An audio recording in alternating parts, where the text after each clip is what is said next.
What's going on, everybody, and welcome back to the channel. Now today, we are back with some more cricket match reviews, and today we've got the third T20 here between India and Sri Lanka. India, they finish up the series, in fact, 2-1. They get the series win. Of course, Sri Lanka is probably playing close to their best team. India playing still a very, very, very competitive and highly good team, but it is missing a few of the, the mainstays of the T20 team for India. So, hey, man, what a match. If you guys didn't happen to witness this one, you got treated to arguably the greatest T20 knock ever, in my opinion. I know that there's been a lot better scores. I know that people have, hit bigger scores, right? But Suryakumar Yadav, man, let's get straight into it, guys. Subscribe if you guys are new, leave a like, and comment down below your thoughts on this game. Oh, man. The player of the match, Suryakumar Yadav, the number one T20 international player in the world. He's continuing on from his 2022 form. And this man is good. I mean, everyone knows that he's good, but he is still just impossible to bowl to. Had a slow start to the series, couldn't really get going, but saved his best till the last, and just absolutely, just everything that came his way was, yep, that way, oh, we're going to send it that way, in fact, I'm going to hit it that way, and maybe I might hit it that way a few times as well. So, I mean, the man can hit it to any direction of the field. You think you're playing against AB de Villiers the way the man just...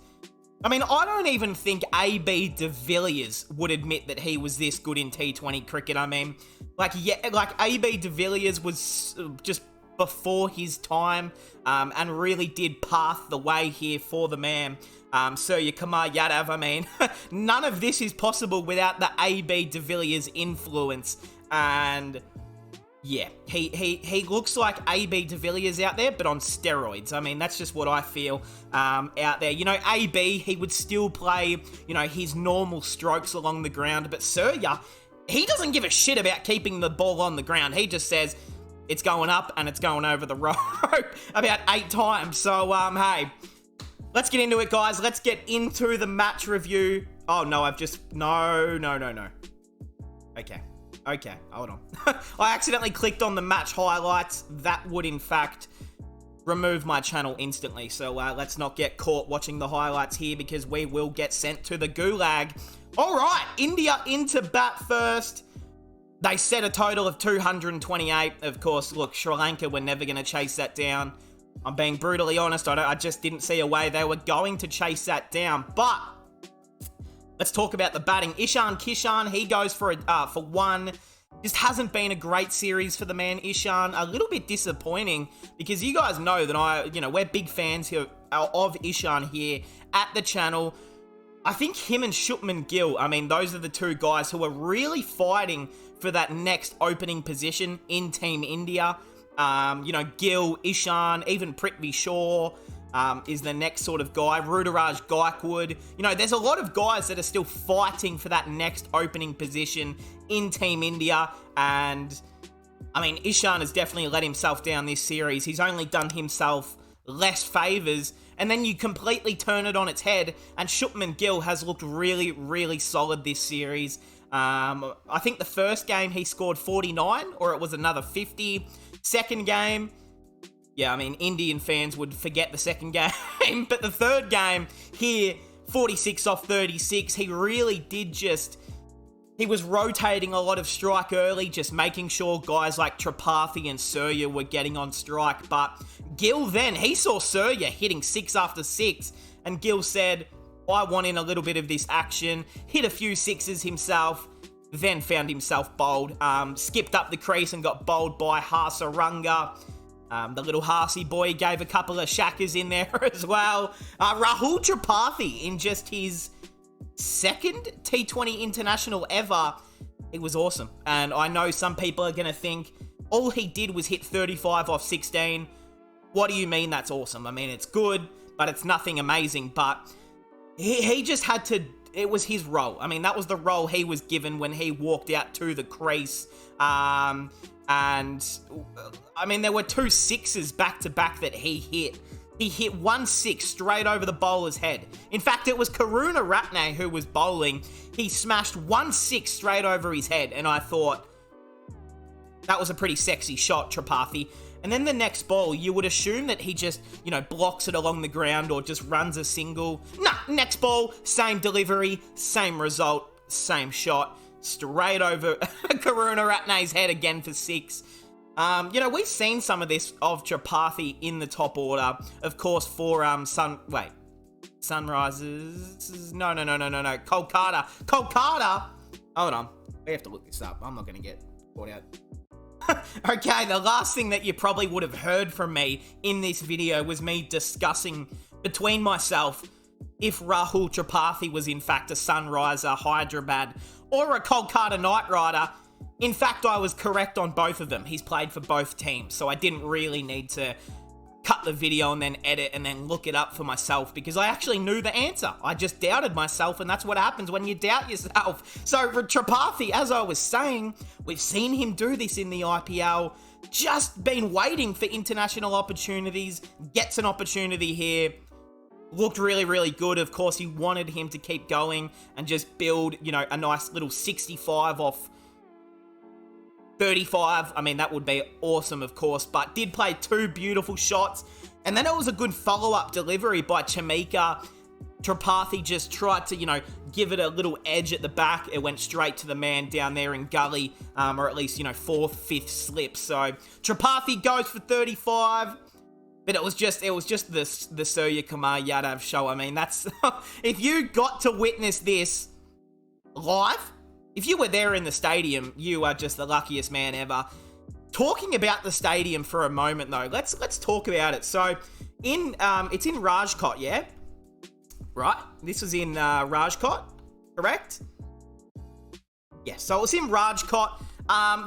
Bro, are we playing at Lords? I mean, I could not believe, I turned on the TV and then I saw the first shot and all I saw was, the big thing that they have. It looks like it's at Lords. They've, taken what England did, which it actually looks freaking awesome, by the way, but it totally confused me for a moment. I thought, hold on a minute. Is this the right game? Is this in India or is this at damn England? I mean, if it was in England, it probably would have been raining, so that was how I knew it wasn't in England, but, yeah, it confused me for a few moments. I don't know if it confused anyone else, but when the ball went up and I'm thinking, what, is this Lords for a minute? What the hell's going on?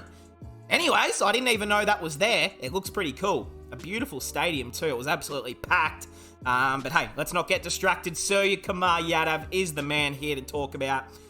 Just a lazy 112 not out of 51, 7 fours. And just a lazy 9 sixes as well. I mean, this guy is ridiculous. He's the number 1 in the world for a reason. A 219 strike rate.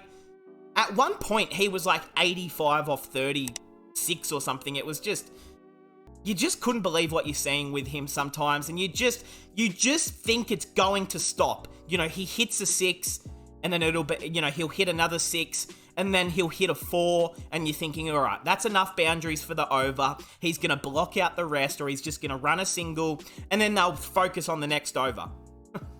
Surya doesn't give a shit.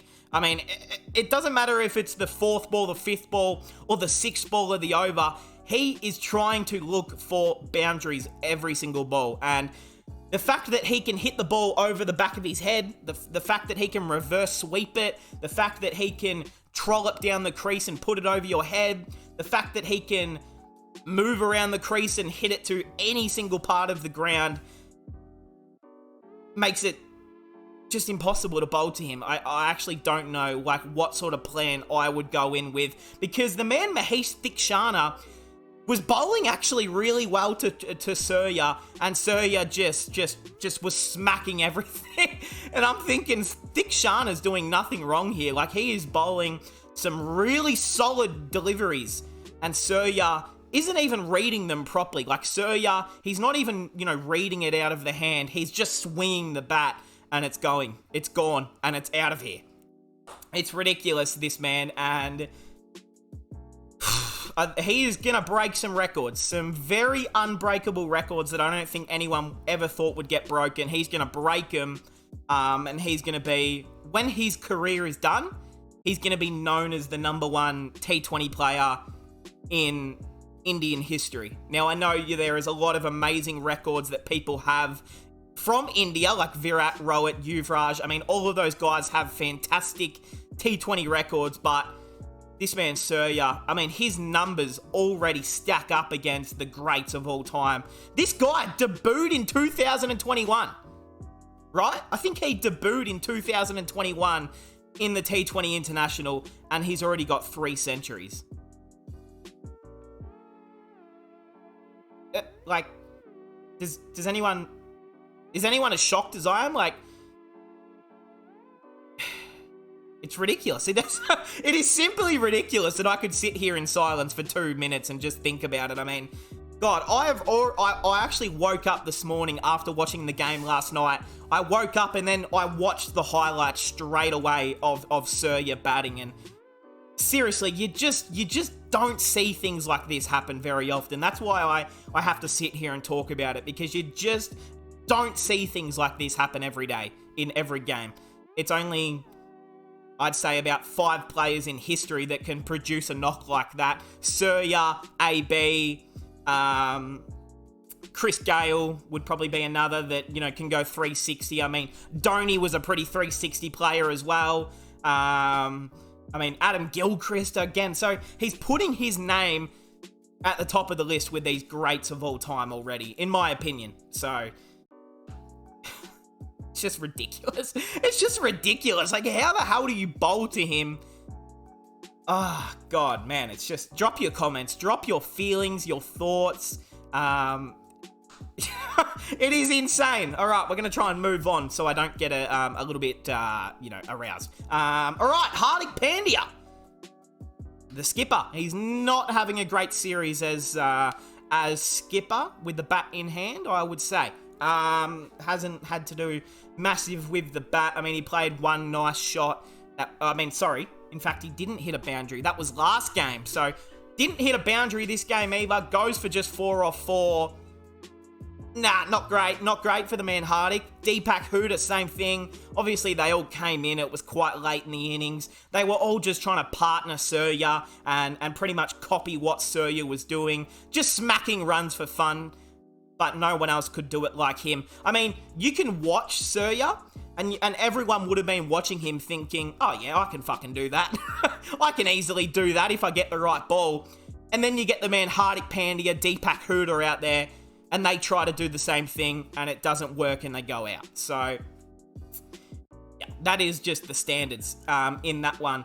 Also, if you can, I'm sure you probably can't even hear it, because I bought a new microphone to try and silence these sort of things. But if you can hear some sort of like screaming or squealing in the background, I don't know what's going on. It sounds like an animal. I'm not going to ask questions, but if you can hear it, I'm very sorry. It sounds very, very disturbing. Can you guys hear that? I don't know if you can hear that. Anyway, I'm just going to move on. Anyways, so Axar Patel then came out for 9 deliveries. It is absolutely distracting me, whatever it is out there. It's like the Yeti is making love to a fucking sheep or something, but interesting. Axar came out, 9 deliveries, smacks around 4 fours. He's had a great series with bat in hand as well. So Axar, just proving to me. I mean, I was someone who doubted what he can actually do with the bat still. I thought he's more of like, he's more of a 10-over bowler, and, he can chip in late with the bat, but he's not that guy anymore who, I remember he started his career at Kings 11, wasn't it? And didn't he burst onto the scene with like a massive 80 or something? I can't remember. I think he did. If he didn't, I'll edit that out. But, so Axar looked awesome there for 21 off 9. Yeah. And India, well, they get to 228. I'm going to be honest, yes, it wasn't terrible bowling. It was just some Suryakumar Yadav magic that ended up winning them this game. But there are some questions that do have to be asked from Sri Lanka here. I mean, Madhu Shankar, 2 for 55 off 4. Kusun Rajitha, who I'm actually really liking watching at the moment. He's very impressive. 1 for 35 off 4. Mahesh Dikshana, he was the guy who had to cop all of the... he copped most of the impact there from Surya. Just got completely dismantled by him. Karuna Ratne, pretty much the same. Hasaranga, 1 for 36 off 4. So, look, they did as good as they could for a team that got smacked for 228 runs. So, yeah, look, they gave it their best shot. And in saying that, the match was on the line, and Surya stood up and smashed a match-winning 100 that, I mean, he almost beat Sri Lanka by himself. I mean, he scored 112. Sri Lanka only finished on 137 all out. So, yeah, the man Surya, he almost beat Sri Lanka by himself. All right, let's hop into it though. Batum Nisarga, well, he goes for 15. Just an incredible delivery by Arshdeep Singh. Again, he has had a pretty shit series too, has the man Arshdeep, but fired back in this game with a few poles. As a bee just came in, and I hope that bee doesn't sting me, otherwise I will destroy it. Anyways, Kusal Mendez, 23 off 15, gone. It was just lost wickets too consistently. They tried to give someone the role of the Suryakumar Yadav. Like, they tried to, say to someone like a Mendez or a Fernando or a De Silva, go play the role of Suryakumar. But none of these guys are actually him. So that's why it didn't work. And unfortunately, when you are chasing 230, you have to go from the very start. They tried, they lost wickets. The game was over pretty much after that. I think it was like the 8th over. They were about 4 wickets down. The game was done. And then I went to sleep. So I did miss a few of the last wickets, but I did watch the rest of it on highlights this morning. But look, just not a whole lot to go through. I mean, Umran Malik, his delivery to remove Dikshana was beautiful. Just destroyed the stumps in every direction. What else was here? It's probably about it. I didn't see too many. I mean, Chahal bowled well. Aksar. I think all of the Indian bowlers got what they would have wanted out of it, except for Shavam Marvi, who only had to bowl the one over the youngster. So, wait, how old is Marvi? I just called him a youngster. How old is he? Marvi, how old are you? 24? Okay, still pretty young. Still pretty young. I mean, he's older than me, but I'll call him a young boy just for the sake of the video. Yeah, that's essentially it. I mean, Pandya, 2 for 30 off 4. Arshdeep just takes another 3 for. It's what he does, and he looks beautiful while doing it. 3 for 20 off 2.4. Marvi, none for 6 off 1. Aksar, 1 for 19. Umran, that pure pace, by the way, 2 for 31 off 3. And Yuzi Chahal, 2 for 30 off 3. So, hey, that is how this match finishes. In Lords, Rajkot, not Lords. Yeah, it was this man, this damn man right here, this freaking man on your screen right here, tore apart Sri Lanka and gave me good feelings inside my body. So, hey, that is going to cap it off. Some Suryakumar magic. I just tried to incorporate his last name into the word magic. It didn't really work. So let me try that again. Some Suryakumar Yadav magic. There we go, baby. Okay, that's going to cap it off here. It's like I've got heat stroke on this Sunday afternoon. It's like about 35 degrees in Australia, in Melbourne, so I'm steaming. But hey, doesn't matter. Hope we all enjoyed, and I'll see everyone in the next one.